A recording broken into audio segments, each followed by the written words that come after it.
جو جل جائے جیون لٹتا جائے موت کھڑی ہے سر پہ جان لگا جائے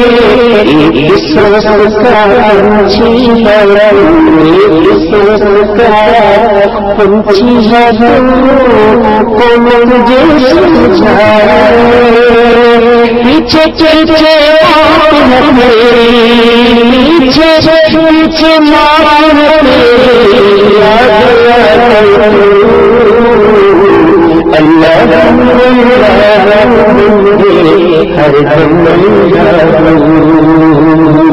اللہ ہر دم ہر دم تنہا قبر میں تیرا کوئی اللہ سلام جیون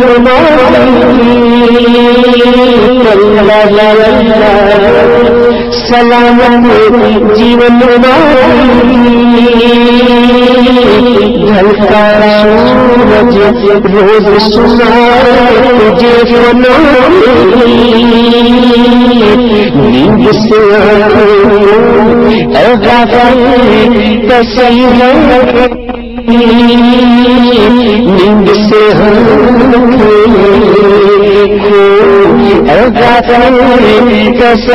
پیچھے پیچھے پیچھے موت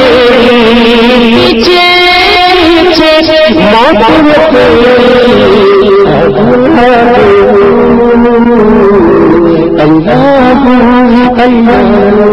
بندے ہر دم ہر دم ہر دم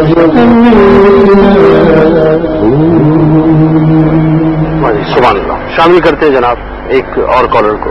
السلام علیکم. السلام علیکم. وعلیکم السلام. کیسے ہیں آپ؟ اللہ کا شکر ہے. تھوڑا سا اونچا بولیے گا پلیز. جی میں بول رہی ہوں نیدا کراچی سے. تھوڑا سا اونچا بولیں گی. نیدا بولی کراچی سے. جی فرمائیے. مجھے آپ سے ایک سوال کرنا ہے کہ نہیں جتنے اگر کوئی بھی دینی تعلیم حاصل نہیں کر سکا ہو اور اگر اس کو 2-4 صورتیں آتی ہے وہ نقل پڑھنا چاہ رہا ہو اس شب معراج کو تو وہ پڑھ سکتے ہیں یا نہیں؟ ٹھیک ہے آپ کو بتاتے ہیں آپ مجھے لائیو بتائیے گا. بالکل آپ کو لائیو بتا رہے ہیں. آپ کو بہت شکریہ آپ نے ہمیں کال کی. جی مفتی صاحب پہلے ان کا مسئلہ حل کیے دیتے ہیں. بہت سے لوگ عبادات کرنا چاہتے ہیں لیکن ظاہر ہے کسی بات کی کمی ہے, قرآن نہیں پڑھا یا صورتیں یاد نہیں ہیں, تو بنیادی طور پہ کیا کرنا چاہیے ان کو؟ دیکھیں اگر تو ایک ہی صورت یاد ہے دل پر, صرف ایک ہی صورت یاد ہے, سورہ اخلاص تو تقریباً ہمارے بچے کو یاد ہوتی ہے, تو نوافل کا معاملہ یہ ہوتا ہے اگر ایک صورت کو ہر رکعت میں بھی آپ پڑھیں تو کوئی قرأت نہیں, بلکہ ایک ہی رکعت میں ایک ہی صورت کی بار بار تکرار بھی نوافل میں منع نہیں ہوتی, تو اسی کو پڑھیں. لیکن یہ ضرور ہے کہ علم دین اگر اس اعتبار سے حاصل نہیں کیا کہ نماز کے فرائض واجبات اس کی شرائط کا علم نہیں ہے تو وہ سیکھنا پہلے فرض ہے.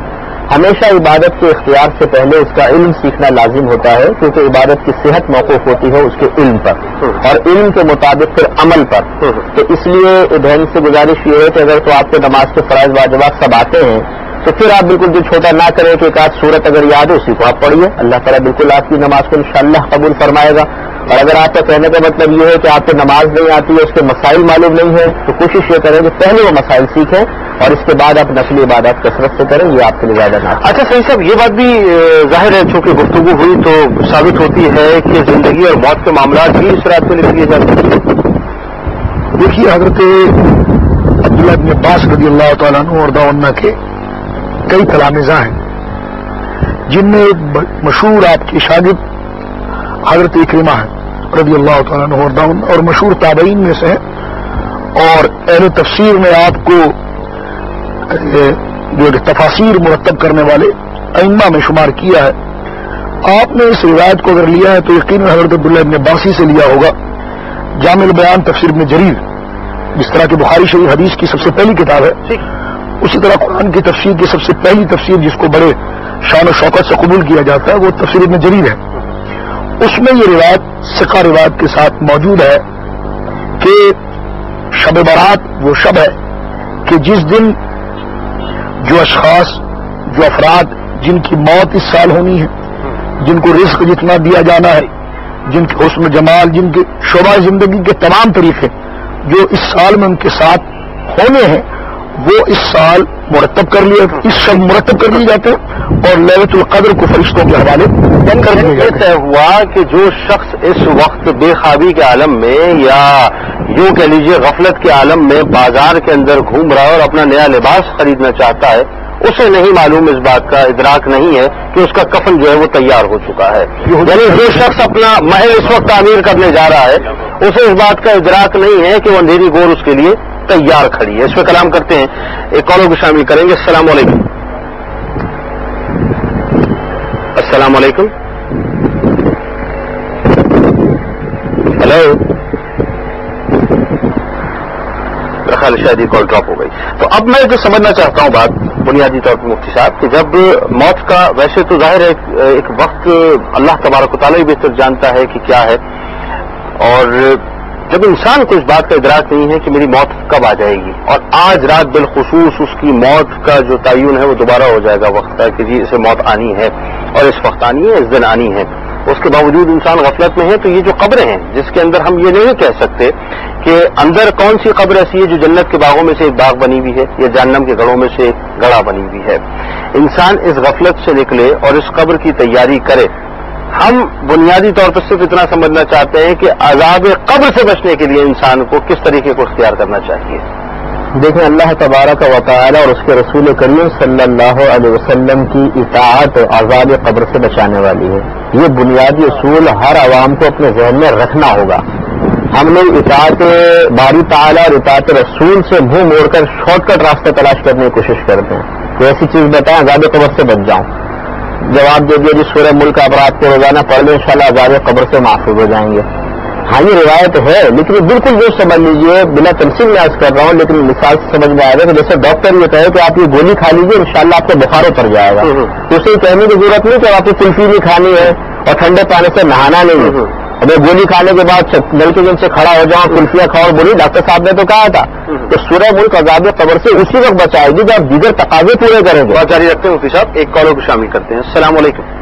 السلام علیکم جی، میں علم بات کر رہی ہوں لاہور سے. وعلیکم السلام جی، فرمائیے. جی سب سے پہلے تو میں یہ کہوں گی کہ مجھے آپ کا جو شو ہے وہ ماشاء اللہ بہت پسند ہے. علم کیا کہنا چاہتی ہیں؟ اس وقت قبرستان سے براہ راست ٹرانسمیشن دیکھ رہی ہیں اور ظاہر ہے جو ہماری ینگ ایج ہے، جو ہماری یوتھ ہے وہ بڑا اوائڈ کرتی ہے ان تمام تر باتوں کو سنتے ہوئے یا سمجھتے ہوئے یا اس کو بڑا قریب سے دیکھتے ہوئے.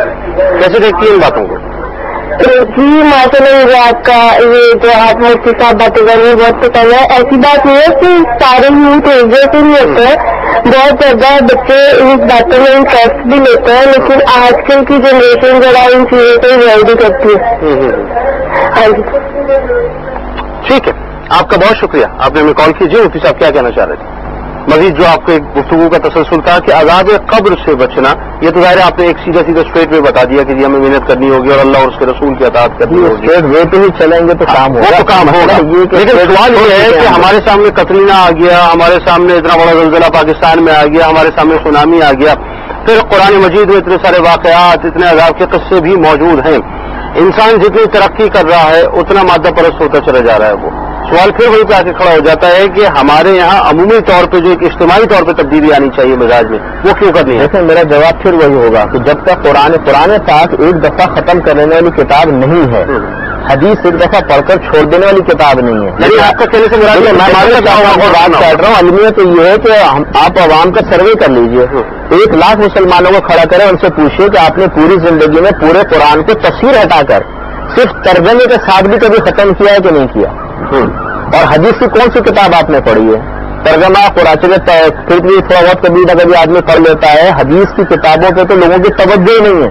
تو سمجھتے ہیں شاید بخاری، مسلم، ترمذی، ابن ماجہ، ابو داؤد، نسائی علماء کا پڑھنے کا کام ہے، ہمارا نہیں ہے. حالانکہ نبی کریم کا کلام تمام عوام کے ساتھ تھا. ان میں جو مضامین ہیں جب ہم ان کو بار بار پڑھیں گے تو انسان کے قلب کو دھو کر رکھ دیتے ہیں. نبی کریم نے یہ فرمایا کہ قرآن کی تلاوت کرو، اس سے تمہارے دلوں کا زنگ دور ہوگا. اس کی صحیح تفسیر اور شرح یہ ہے کہ جب آپ ترجمہ تفسیر کے ساتھ پڑھیں گے، ورنہ تو آپ عربی عبارت پڑھتے چلے جائیے، کوئی فرق نہیں پڑے گا. اس لیے کہ وہ تو آپ کو سمجھ ہی نہیں آ رہا کلام. اللہ تعالیٰ کا کلام سمجھ میں آئے گا ترجمہ تفسیر کے ساتھ، اور پھر وہ دل کی دنیا نہ بدلے، یہ ہو ہی نہیں سکتا. اچھا، بہت سے لوگ صحیح صاحب ایسے ہیں کہ گناہ کرتے ہیں، در گناہ کرتے ہیں، در گناہ کرتے ہیں، اس حد تک وہ گناہوں کی لمٹ پہ پہنچ جاتے ہیں کہ ایک وقت ایسا آتا ہے وہ کہتے ہیں کہ صاحب ہم تو اتنے گناہ گار ہو چکے ہیں، اب ہماری توبہ کیا قبول ہوگی معاذ اللہ. اور ظاہر ہے پوری زندگی اس طرح سے گزار دی ہے، مئے کے نشے میں گزار دی ہے، غلط کام کرتے ہوئے گزار دی ہے، تو مزید بھی زندگی اسی طرح سے گزر جائے گی. ہم توبہ کریں گے، ہماری توبہ قبول نہیں ہوگی. اس پہ تھوڑا سا اور کلام کریں گے. ایک کالر کو شامل کرتے ہیں. السلام علیکم. السلام علیکم. وعلیکم السلام. کون صاحب اور کہاں سے بات؟ ہلو. وعلیکم السلام. اپنے ٹیلی ویژن کی آواز کو بند کر دیں. جی بند کر دیں. ہلو. جی فرمائیے. سر ہم نے آپ سے پوچھنا تھا کہ ہم دوست اکثر ہے نا بحث کرتے ہیں اس بات پہ کہ جو آج کی رات جو پتے ٹوٹنے ہیں، تو یہ بات کہ رزق لکھا جائے گا موت انسان کی اور مقدر میں. اب لیکن جو یہ بات ہے کہ تم جو کہہ رہتے ہیں کہ جی انسان جب پیدا ہوتا ہے نا اس کے مقدر میں رزق لکھا جاتا ہے، ٹھیک ہے نا، پہلے شروع میں سے تو اب کچھ نہیں ہے، یہ کافی کہتے ہیں. تو یہ بات پوچھنی تھی، یہ بات بتائیں ٹھیک ہے کہ نہیں؟ اچھا ٹھیک ہے، آپ کو بتاتے ہیں. آپ کو بہت شکریہ، آپ نے ہمیں کال کی. جی صحیح صاحب بات یہ ہے کہ ایک شخص عروج پہ پہنچ چکا ہے گناہوں سے، اور وہ کہتا ہے کہ میری توبہ قبول نہیں ہوگی اور میں اب رجوع بھی نہیں کرنا چاہتا.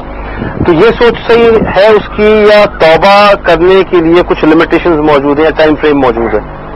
دیکھیے توبہ کو ٹائم قرآن نے ذکر کیا ہے، اور اس کی انتہا جو ہے وہ وقت غرارہ ہے، یعنی وقت نزا کا وقت. اس وقت ہر چیز اس کے سامنے عیاں ہو جاتی ہے، اور اللہ فرماتا ہے کہ جس وقت ساری چیزیں عیاں اس کے سامنے ہو جاتی ہے تو اس وقت اگر وہ توبہ استغفار کرے تو اللہ کی بارگاہ میں مقبول نہیں ہوتا. گناہوں پر اصرار، تکرار نہیں، تکرار اللہ کی جانب سے معاف ہوتی ہے. ایک گناہ متعین گناہ بار بار کیا جائے اور ہر دفعہ توبہ کی شرائط کے ساتھ اس پر گویا کہ توبہ کی جائے تو اللہ رب العالمین گناہوں کی تکرار کو معاف کرتا ہے. لیکن گناہوں کا اصرار جو ہے، یعنی ایک گناہ جب وہ سرزد ہوا تو کسی نے کہا کہ جی آپ اس پر توبہ کر لیں، تو اس کو ہلکا چھوڑ دیا، ٹھیک ہے کل کر، یہ تو صغیرہ تھا، اب اس پر توبہ کی ہمیں کیا ضرورت ہے. تو صغیرہ پر صغیرہ اس کو کبیرہ نہیں کرتا، بلکہ کوئی بھی صغیرہ گناہ ہو اس پر اگر اصرار کر لیا جائے اس انداز میں کہ کر لیں